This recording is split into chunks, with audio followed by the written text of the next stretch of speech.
왜 있는지 기도하고 믿음으로 기도하고 또 하나님의 말씀을 통하여서 그 실현의 의미를 찾아라 라고 말씀하고 계십니다. 그리고 7절과 8절을 통해서 하나님께서는 한 마음을 품으라 라고 말하고 있습니다. 두 마음을 품는 자는 아무것도 주님께 얻지를 못하니 주님과 한 마음을 품고 그 시련을 이겨내며 지혜를 하나님으로 받고 그 시련의 의미를 깨달으며 살아라 라고 말씀하고 있습니다. 또 나머지 9절, 10절, 11절은 이제 그 깨달은 그 시련 가운데서 환난 가운데서 내 형제를 어떻게 대우하며 교회 생활을 어떻게 해나가야 하는지 어떻게 행해야 하는지 바른 믿음의 사람의 그런 모습들을 9절, 10절, 11절을 통해서 개관을 하고 있습니다. 이런 네 가지, 크게 지금 제가 네 가지를 얘기를 했거든요. 시련과 환난과 인내, 그리고 하나님으로부터 그럴 때 하나님으로부터 믿음의 기도와 말씀, 그리고 한 마음을 품을 것, 그리고 행할 것, 이렇게 네 가지를 얘기를 했는데 오늘 성도님 우리 함께 나누었던 12절부터 27절까지의 말씀도 크게 네 가지로 이루어져 있습니다. 12절부터는 이제 시험에 대한 이야기가 다시 한번 등장하게 됩니다. 시험을 만나거든 그 시험을 인내를 하고 그 시험의 인내 끝에 생명의 면류관을 받으라, 이런 말씀으로 시험부터 다시 한번 시작을 하게 됩니다. 그런데 이 말씀을 제가 읽고 또 준비하면서 든 생각은 여러분의 생각과 같습니다. 무슨 생각이냐면 인간은 왜 이렇게 불완전할까, 온전하지 못할까, 그런 생각이었습니다.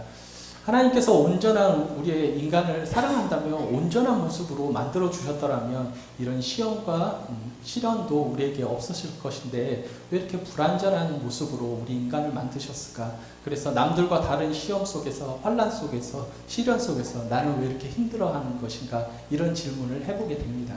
특별히 믿음의 사람은 더 믿음을 지키기가 힘들죠. 그러면서 하나님께서 내가 하나님을 사랑하는데 하나님은 나를 사랑하지 않나, 왜 이렇게 힘드나, 이런 생각을 충분히 우리 믿는 사람들은 남들보다, 믿지 않는 사람들보다 더욱더 자주, 더욱더 깊이 생각하며 또 마음 아파하실 수도 있을 것 같습니다. 그런데 이 완벽하신 하나님께서 우리를 불완전한 가운데 두신 이유와 목적은 분명히 있을 거라고 생각이 듭니다. 마치 모순과 같은 이 인생 가운데 하나님께서는 완전하신 그분의 그 사랑을, 인내를, 또 용서함을 우리 불완전한 인생 가운데 우리에게 주고자 하십니다. 마치 이런 거를 생각해 보았습니다. 추운 날씨 가운데 불의 따뜻함을 알려면, 따뜻한 가운데서는 불의 따뜻함을 어쩌면 모를 수도 있습니다. 추운 가운데서 불의 따뜻함을 아는 것처럼, 그리고 외롭기 때문에 함께 한다는 그 의미가 무엇인지 깨닫는 것처럼 어쩌면 우리 인생은 불완전하고 부족하고 또 그렇기 때문에 더욱더 하나님을 잘 볼 수 있는, 마치 그 그림 안에는 있지 않지만 그림을 떨어져서 보면 더 잘 보이는 것처럼, 마치 떨어져 있는 것, 하나님과 동떨어져 있는 것처럼 느끼는데 그 가운데서 하나님을 더욱더 알아갈 수 있는 그런 과정이 되기 때문에 라고 생각을 합니다.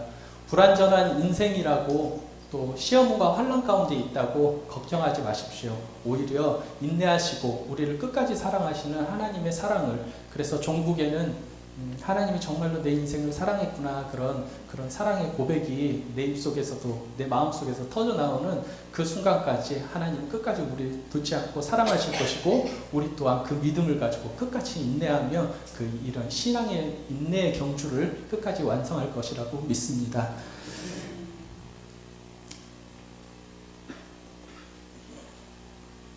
우리가 이런 시험을 당할 때에 잊지 말아야 할 것이 있습니다. 그것은 바로 무엇보다도 먼저 알고 잊지 말아야 될 것입니다. 그거는 하나님은 선하시다는 겁니다. 반면에 인간은 끝까지 하나님을 오해합니다. 하나님이 나를 사랑하지 않는 것 같다. 내게 왜 저 성도에게는 많은 것을 주는데 나에게는 왜 이거밖에 주지 않나. 그리고 하나님을 오해하는 경우가 많습니다. 6절과 16절을 잠깐 보시면 6절은 의심에 대해서 얘기를 하죠. 조금 더 의심하지 말라. 의심에 대해 얘기하고 16절은 또 속지 말라라고 얘기를 합니다.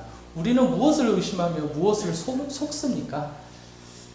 성도님들 오랜 신앙생활을 하셨기에 잘 아시겠지만 우리 창세기를 보면 아담과 하와가 선악을 알게 하는 나무의 실과를 따먹지요. 그럴 때 뱀은 어떻게 얘기합니까? 먼저 따먹기 전에 그걸 속이기 위해서 사람에게 이렇게 얘기를 해요.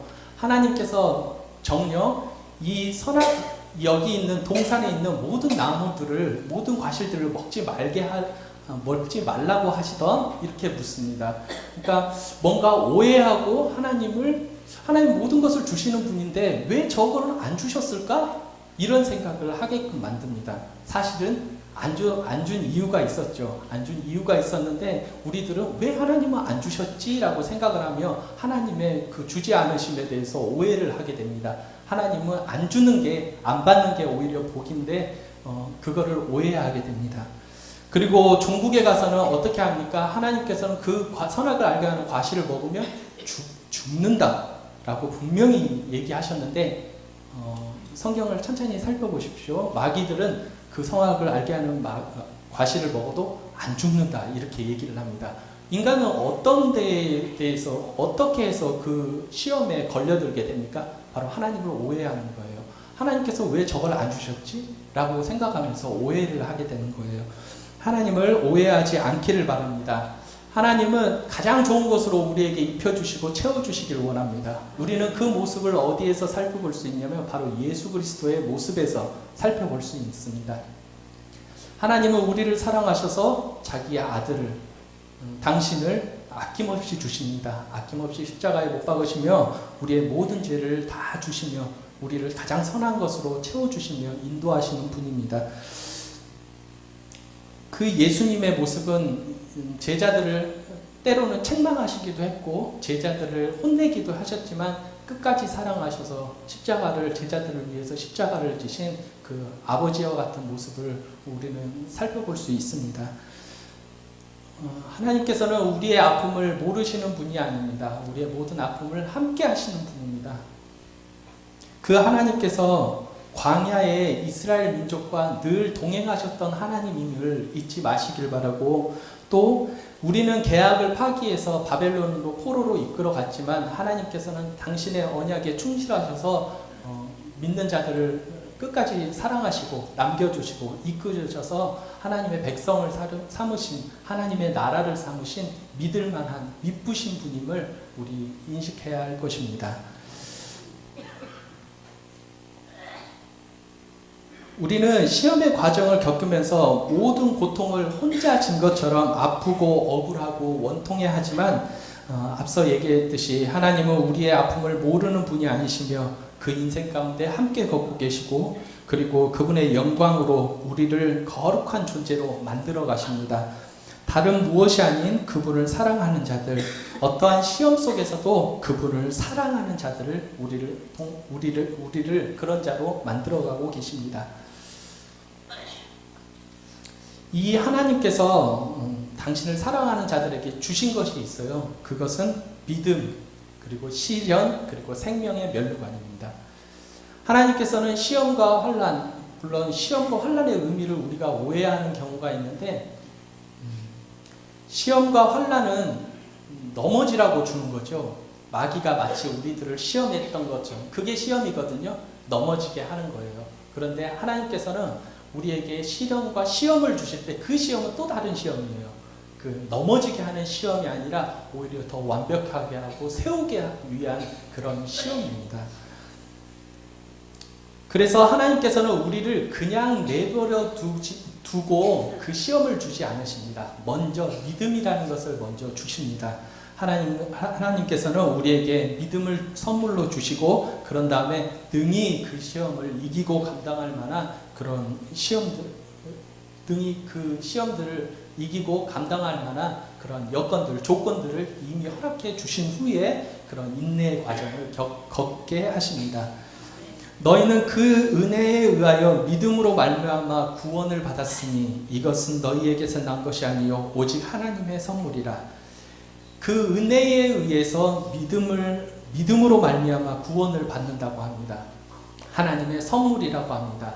하나님의 선물은 믿음을 주시고 그다음에 시험을 주시고 인내를 겪게 하시고 그 인내의 끝에 생명의 면류관을 주신다고 합니다. 여러분 모두는 믿음을 가지고 있지요. 내가 믿음이 있다라고 이렇게 손 들라고 하면 제가 교만하겠죠. 여기 있는 분들은 다 믿음이 있는 분이라고 제가 믿습니다. 제가 믿는데 이 믿음이 나 스스로 한번 생각해 보세요. 내가 진짜 믿음이 있나? 라고 생각해 보세요. 그런데 그 믿음이 있는지 없는지를 알 수 있는 방법은 너무나 간단해요. 바로 시험을 주면 됩니다. 그 시험이 잠깐 오면 내가 진짜로 믿음이 있는지를 살펴볼 수가 있게 됩니다. 야고보서는 그렇기에 이 시험이란 문제를 들고 나옵니다. 야고보서는 믿음이 없는 자에게 준 말씀이 아니에요. 믿음 있는 자에게 준 말씀입니다. 너희들 믿음이 있지? 그러니까 시험이 오거든 그 믿음으로 그 시험을 인내해. 그런 후에 생명의 면류관을 받아라고 야고보서는 얘기하고 있습니다. 그런데 이 시험의 인내 가운데 또 하나 만들어지는 것이 있는데 그건 바로 사랑입니다. 하나님께서 여러분을 사랑의 사람으로, 하나님을 사랑하는 그 사랑의 사람으로 만들고자 그 시험을 사용하신다는 겁니다. 우리는 욥의 고난을 다 알고 있습니다. 그런데 욥이 고난받고 그 끝에 뭐라고 하죠? 내가 하나님을 이제는 본다. 하나님을 안다. 내가 귀로만 들었는데 하나님 이제 내 앞에 목전에서 내가 하나님을 본다. 알 것 같다. 안다. 라고 말하는데 그것이 바로 이런 의미가 아닌가 싶어요. 시험과 고난과 환난 가운데 그 인내 가운데 친구는 나를 버렸고 자식들은 없고 부인도 나를 외면했지만 그 모든 것이 재물도 나를 떠났지만 그 모든 것이 사라졌지만 하나님을 향한 그 사랑이 싹트게 되고 인내함으로 그 시험을 견디며 하나님을 진짜로 보는 하나님을 대면하는 예수님이 어떤 존재구나 하나님이 어떤 분이시구나 알아가는 그 과정이 되었으리라고 봅니다. 믿음이 있으신 모든 성도님들입니다. 그 시험의 크기는 각자가 다를지 모릅니다. 크고 작은 시험과 환난 가운데서도 끝까지 인내하시고 욥이 이제 하나님을 봅니다라고 말했던 것처럼 이제 시험 가운데 있으신 성도님들은 인내의 경주를 시작하셨습니다. 믿음으로. 그러나 두려워하지 마십시오. 여러분은 믿음을 가지고 계십니다. 믿음을 가진다는 것은 하나님이 함께 한다는 겁니다. 하나님이 나와 동행하고 있다는 겁니다. 그래서 내 안에 계신 그 하나님을 의지하며 함께함으로 인내를 낳게 되고 생명의 면류관을 받게 될 수 있는 겁니다. 바꾸어 말하면 시험이 없다면 온전한 인내는 이루어질 수 없는 거겠죠. 또 생명의 면류관을 받지 못할 수도 있을 것입니다. 그래서 자식을 사랑하는 듯이 최후하는 듯이 하나님께서는 자식을 사랑하는 자신의 자녀에게 당연히 시험을 주시고 인내를 알게 하시고 하나님의 성품을 품게 하시고 그러므로 하나님의 생명의 면류관을 참여케 하나님의 그 믿음의 반열에 들어서고 하나님의 종국에 하나님의 영광을 드러내는 그런 자녀로 만들어 주신다고 합니다. 생명의 면류관이라고 여기서는 기록이 되어 있습니다. 다시 한번 살펴볼까요? 12절 우리 함께 읽어보겠습니다. 시작. 시험을 참는 자는 복이 있나니 이는 시련을 견뎌낸 자가 주께서 자기를 사랑하는 자들에게 약속하신 생명의 면류관을 얻을 것이기 때문이라. 아멘. 우리가 오복이라고 하잖아요. 제가 오복이라는 말만 듣고 이렇게 치아가 진짜 오복인 줄 알았어요. 그런데 그게 아닌 것 같아요. 오복은 치아가 들어가지 않는 것 같더라고요. 이제 제가 찾아보지는 않았습니다. 근데 제가 이렇게 알고 있는 바로는 이렇게 오복 중에 한 두 가지를 제가 지금 알고 있어요. 고종면, 이렇게 편안한 가운데 삶을 사는 거, 그리고 수가 들어가지요. 나이가 많은 게 들어갑니다. 그러니까 세상 사람들도 이 오래 사는 것을 굉장히 큰 은혜라고 기쁨이라고 생각을 합니다. 그런데 오늘 특별히 이 면류관을 생명의 면류관이라고 하나님은 기록해 주고 계십니다. 성경 말씀에는 의의 면류관, 금 면류관, 영화로운 면류관, 영광의 면류관 이런 것들이 많이 있습니다. 그러나 이 야고보서에서는 생명의 면류관, 없어지지 않는 생명의 면류관이라고 얘기를 하고 있어요. 반면에 이 반대되는 것이 11절에 등장합니다. 풀이 말리면 꽃이 떨어지는 것처럼 제가 이거 이름을 지어봤는데 풀의 꽃 면류관. 면류관이란 말이 풀의 꽃에 붙을 수가 있는지는 좀 모순 같아 보이지만 여하튼 풀의 꽃, 꽃 면류관. 인생 가운데 그냥 없어질 그런 꽃 면류관이 아니라 하나님께서는 생명의 면류관을 너희들에게 허락해 준다. 시험을 견뎌내며 인내를 완성하고 하나님을 끝까지 사랑하는 자에게 생명의 면류관을 주시겠다고 하나님은 약속하고 계십니다. 예수님께서는 나는 길이요 진리요 생명이라 말씀하셨고 또 영원한 생명의 물이며 반석이시며 또 영원한 생명의 빵이다라고 떡이다라고 예수님께서는 말씀하고 계십니다. 그 생명을 가지신 예수님께서 인내하고 참고 시험을 당하는데 끝까지 예수님을 사랑하는 자에게 생명의 면류관, 영원토록 떨어지지 않는 풀의 꽃은 지나가고 마르고 없어지지만 닳지도 않고 없어지지도 않고 영원히 계속될 그 생명의 영광의 면류관을 너희들에게 허락해 준다라고 하나님께서는 약속하고 계십니다.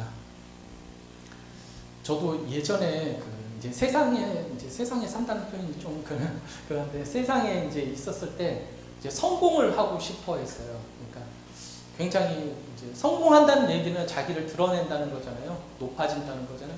그래서 막 여기 이 대학에서 공부도 하고 저 대학 가서 또 이제 공부도 해보고 막 이렇게 노력해봤어요. 성공을 하려고 막 노력해봤는데 그때는 그게 당연하게 생각이 되더라고요. 아, 누구나 이 세상에 살면서 나를 드러내고 나를 높이고 나를 또 영화롭게 하는 것이 당연한 것 아닌가라고 너무나 당연해서 이렇게 의심의 여지 없이 그렇게 막 살았었거든요. 그런데 한 3주, 한 달 정도 됐을까요? 이런 생각을 길거리를 지나가는데 문득 드는 거예요. 나를 높이는 것이 굉장히 수치스럽다라고 생각이 드는 거예요. 내가 뭔가를 할 수 있다라고 뭔가를 자랑한다고 드러내는 것이 하나님 앞에서 완전하신 존영하신 하나님의 그 전 앞에서 이게 너무 수치스러운 거예요. 나 이거 할 줄 알아. 나 이거 잘해라고 하는 것이 그 완전한 하나님 앞에 굉장히 수치구나라는 것을 깨닫는 그런 은혜도 갖게 되었습니다.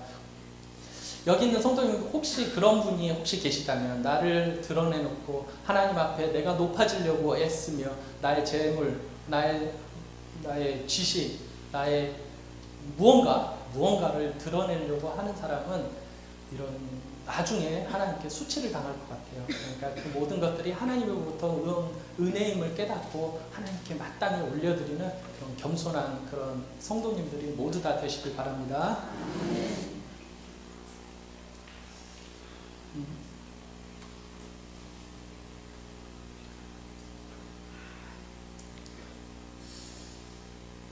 혹시 고난 가운데 계신 성도님들이 계시다면 그 하나님의 말씀을 끝까지 의지하시고 믿음으로 나아가십시오. 더욱 주님을 의지하십시오. 하나님의 은혜와 선하심을 맛보십시오. 인생의 매 순간에 하나님의 은혜로 살면 얼마나 좋겠습니까? 그렇지만 하나님은 맛보아 나를 알아라 라고 말씀을 하는데 이 맛본다는 의미는 저는 그거 같아요. 한순간이지만 하나님의 은혜를 순간순간 경험하며 그 하나님의 선하심을 의지하며 순간순간 맛보며 하나님을 기억하며 하나님을 끝까지 의지하며 살아라는 그 의미인 것 같습니다. 이 고난 가운데 있는 성도님들은 그 하나님을 끝까지 의지하면서 붙들면서 살아가기를 바랍니다. 또한 믿음을 가진 성도가 여기 계십니다. 그런데 고난 가운데 있는 성도를 바라보는 성도가 계시다면 그 성도를 향해서 손을 내밀어 주길 바랍니다. 격려해 주시고 힘을 북돋아 주시고 욥의 친구들과 같이 너가 잘못한 것이 있어서라는 이런 원인 결과적인 그런 생각, 그 단편적인 생각을 하지 마시고 하나님의 큰 뜻을 놀라운 계획을 하나님께서 감추고 그 가운데 함께하는 것이니 형제들이 고난 가운데 있는 그 형제들을 보거든 먼저 손 내미시고 기도해 주시고 먼저 위로해 주시고 격려해 주시고 그런 성도님들이 되었으면 합니다. 야고보서는 자기 개인의 신앙으로 읽으면 반쪽만 읽은 겁니다. 야고보서는 교회의 신앙입니다. 교회 너희들이 어떻게 신앙생활을 해야 하는지를 야고보서는 교회에 얘기해 주고 있습니다. 그러므로 시험 가운데 있는 것은 나일 수도 있지만 옆에 있는 형제가 그 시험 가운데 있으면 먼저 북돋아주고 힘내라고 격려해주며 함께해주는 그런 성도님들이 모두 되시길 바랍니다. 이제 이 생명의 면류관을 다시 한번 얘기하고자 합니다. 생명의 면류관은 내가 천국에 가서 받을 그 무엇일 수도 있습니다. 제가 이거를 준비하면서 이제 말씀을 준비하면서 그 꽃에 대해서 공부를 한번 해봤어요. 아니 공부라고는 아닌데 이렇게 조사를 좀 해봤는데 매낭국축 있잖아요. 그 봄철에는 매화 그리고 여름철이 난인가요? 난이라고 볼 수 있겠나요? 난 그리고 가을은 국이 이제 국화꽃 겨울에는 이제 뭐 대나무다 이렇게 이제 생각할 수도 있을 것 같아요. 사계에 맞춰서. 그런데 이 꽃이 매화꽃이 얼마나 이뻐요. 얼마나 이쁩니까? 그리고 이렇게 난꽃은 또 얼마나 화려합니까? 정말 보기도 힘든데 아름답잖아요. 근데 난꽃은 사계절 다 난다고 합니다. 그리고 가을에는 국이죠. 국화가 정말 아름답죠. 그런데 겨울에 대나무는 꽃이 있는가요? 이게 갑자기 궁금해지더라고요. 대나무 꽃이 있는가? 한번 옆에 성도님들하고 상의 한번 해보시겠어요? 대나무꽃 본 적이 있는지 한번 봤습니까? 대나무꽃 있는가요? 있는가요? 나이 많으신 좀 성도님들은 알고 계시네요. 예, 맞습니다. 대나무꽃이 있더라고요. 대나무꽃이 있는데 대나무는 60년에서 120년 막 이런 단위로 꽃을 핀다고 해요. 그런데 끝에 가서 딱 한번 그러니까 대나무 일생이라고 해야 되나요? 그 삶 가운데서 가장 끝에서 한번 딱 그 꽃을 피고 죽는답니다. 그래서 보기가 너무 힘들대요. 그래서 대나무를 딱 보아서 저게 꽃 같은 걸 피웠다 그러면 이제 그 대나무는 끝난 거예요. 이제 생을 다한 겁니다. 그러니까 우리 신앙이 어쩌면 이런 좀 모습과 약간은 닮지 않았나. 그러니까 그 꽃도 어차피 꽃이 귀에 떨어지는데 인생이 끝에 가서 이렇게 열어지는 그런 면류관, 생명의 면류관이 아닌가 이렇게 생각하기가 쉽습니다. 맞죠? 생명의 면류관은 누가 주신가? 하나님께서 주시니까 우리 인생이 끝에서 꼭 받을 것 같잖아요. 그런데 저는 오늘 그거를 얘기하려고 하는 게 아닙니다. 하나님께서 우리에게 복을 주시는데 복을 받는다. 우리 성도님들 복을 받는다는 의미가 나에게 무언가를 주는 그것을 받는다라고 생각하는 혹시 성도님들 계십니까? 하나님께서 지식을 주면 내가 지식을 받는 거고 하나님께서 돈을 주시면 재물을 받는 거고 하나님께서 건강을 주시면 건강을 받는 거고 이렇게 받는 무엇이라고 생각하는 게 생각하시는 분이 있습니까? 그런데 복은 하나님께서 진짜 원하시는 복은 그렇게 주는 것이 아닙니다. 건강도 있어야 되죠. 재물도 있어야 우리 삽니다. 그리고 지식도 가져야 이 인생을 살아가죠. 그럼 다 있어야 되지만 하나님께서 진정 원하시는 복은 그 받는 복이 아닙니다. 오늘 말씀의 제목을 혹시 기억하고 있습니까? 말씀의 제목이 뭐라고 되어 있죠? 왜 복을 받은 사람이 아니라 복이 된 사람일까요? 맞죠? 복은 우리가 누구에게로 특별히 우리 믿는 사람에게서 하나님께로 받은 그 무엇이 아닙니다. 그러면 그것이 없어지면 복이 없어진 겁니까? 그때부터는 저주가 되는 겁니까? 하나님이 날 사랑하지 않는 거예요? 원망이고 눈물이 되는 겁니까? 예전에는 잘 살았는데 지금은 가난한가요? 예전에 복을 받았는데 지금은 복 받지 못한 겁니까? 그 복이 없어졌습니까? 성경은 그걸 복이라고 말하고 있지 않습니다. 물론 그것도 하나님의 은혜입니다. 그렇지만 진정한 복은 하나님께서 주시는 깨지지도 않고 없어지지도 않고 사라지지도 않는 닳지도 않는 그런 복을 하나님은 여러분에게 주시기를 원합니다. 그 복은 시간이 지나도 없어지지 않습니다. 닳아지지도 않고 누가 훔쳐갈 수도 없으며 그리고 뭔가를 가지고 있다가 시간이 지나면 사라지는 것도 아닙니다. 명예나 지식이나 권력이나 지위나 재물이나 기술이나 자랑이 아닙니다. 하나님의 생각하셨던 그 복은 바로 너를 복으로 만드는 겁니다. 여기서 마음속으로 아멘 하시죠? 하나님께서는 너를 복으로 만들고 싶어 하시는 겁니다. 그래서 하나님이 너가 쓸 면류관이 무엇이냐? 바로 내게 준 시련이 믿음을 통하여 만들어낸 인내의 온전한 사랑으로서 내 면류관, 내가 영원히 쓰게 될 그런 생명의 면류관이 될 것이다 라고 얘기를 하고 있어요. 바로 그 인내 가운데서 내가 지켰던 하나님의 사랑, 하나님을 향한 믿음, 그것이 바로 너의 면류관이 된다고 합니다. 그게 너가 복이 되었다는 거예요. 너는 곧 복이고 그 복인 너가 곧 생명의 면류관이라는 겁니다. 저는 충격에 빠졌는데 여기 성도님들은 괜찮으신가 보네요. 저는 충격이었어요. 면류관이 다른 하나님께로 뭔가를 받아야 된다고 생각을 했어요.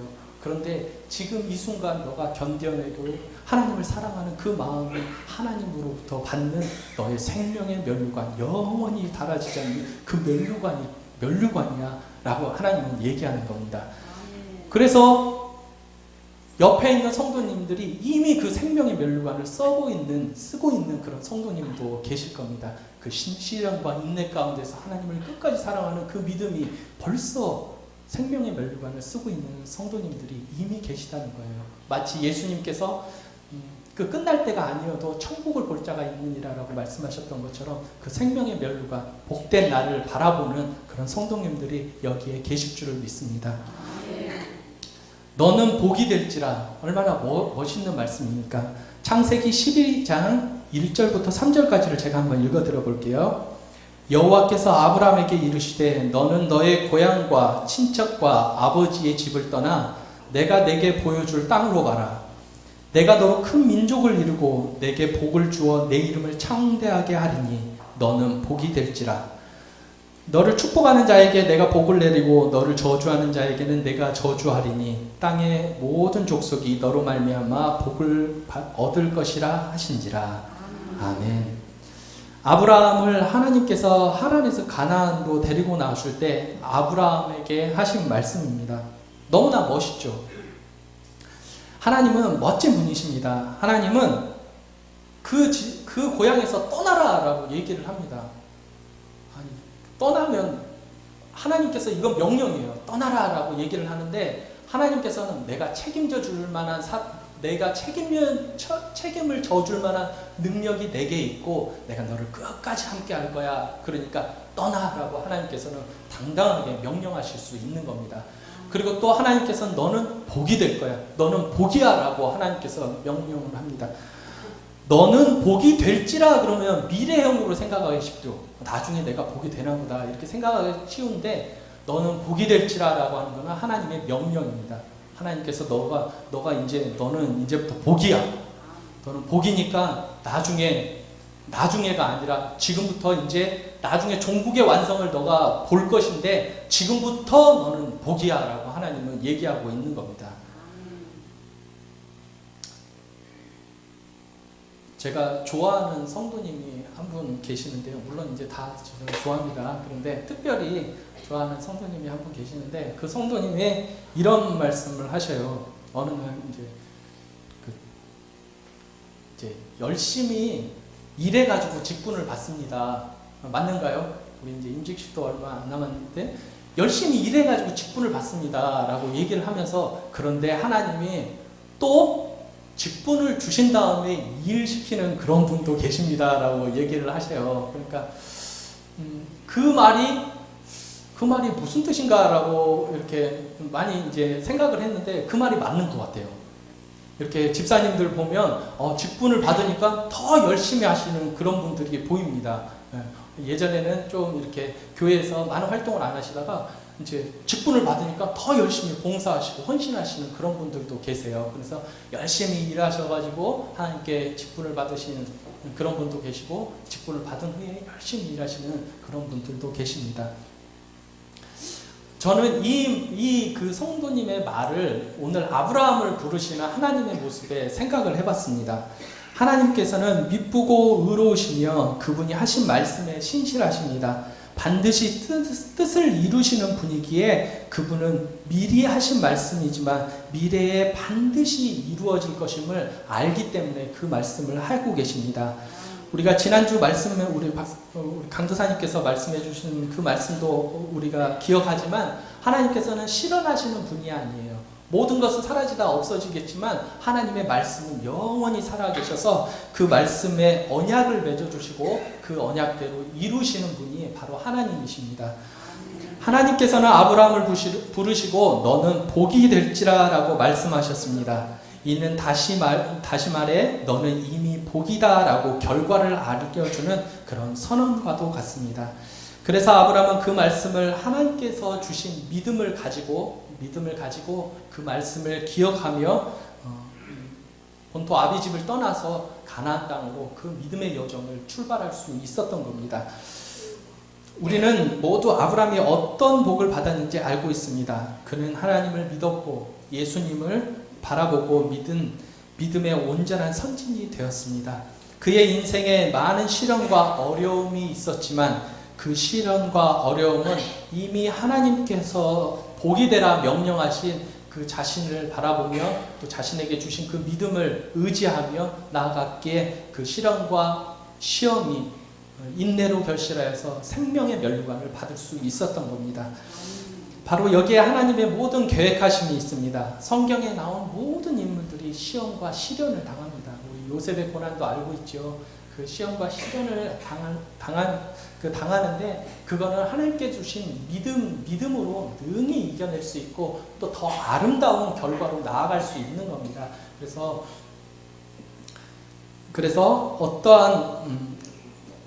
어떠한 상황 가운데 있던지 간에 어떤 시련과 혼란이 오던지 간에 그 하나님께서 내게 주신 믿음으로 능히 하나님을 붙잡으며 능히 이 시험을 이겨내겠다는 마음으로 인내하시면 하나님께서 생명의 면류관을 우리에게 허락해 주실 것입니다. 이미 하나님께서는 우리를 복으로 부르셨습니다. 너는 복이다 라고 하나님께서 부르셨어요. 시험과 시련 가운데 내가 쓰러지고 또 넘어지고 울 때도 있고 낙심할 때도 있습니다.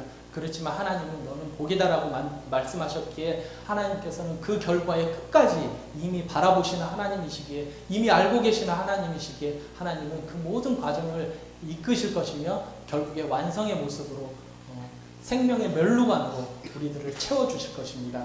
우리의 인내로 이 경주를 다름질하여 생명의 면류관을 받는 우리 성도님들 모두 되시길 바랍니다. 이제 말씀을 정리하려고 합니다. 디모데 후서가 있습니다. 디모데 후서는 바울이 디모데는 바울의 후계자, 이렇게 제자였잖아요. 아들과 같은 그런 제자였는데 디모데에게 편지를 써요, 바울이. 그런데 이 바울이 디모데 후서를 쓰는데 이 디모데 후서는 바울에게 있어서 마지막 편지입니다. 그러니까 유언과도 같은 그런 편지가 됩니다. 그런데 이 디모데 후서를 살펴보면 모든 시련과 고통 가운데서 믿음을 지키며 그 믿음의 길을 묵묵히 걸어갔던 그 바울이 임종의 때를 앞두고 하는 말이 있어요. 이렇게 바울은 얘기합니다.